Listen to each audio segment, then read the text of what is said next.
Жените од Штип и Карбинци се повеќе заинтересирани да влезат во бизнис водите. За разлика од минатата година, кога само 20% од жените се баратели за искористување на мерката самовработување, оваа година овој процент е драстично зголемен, говорат податоците на Штипскиот центар за вработување.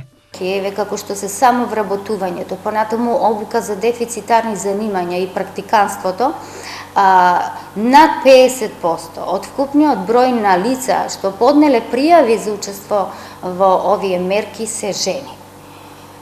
Така да од самите овие показатели зборуваат за тоа дека жените се повеќе се охрабруваат или да започнат сопствен бизнис или да ги зајакне своите вештини.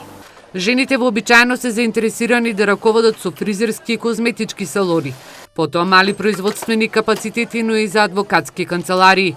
И евиденцијата на Центарот за вработување говори дека во Штип и Карбинци има евидентирано 3782 лица кои се невработени, од кои 2265 лица се активни баратели.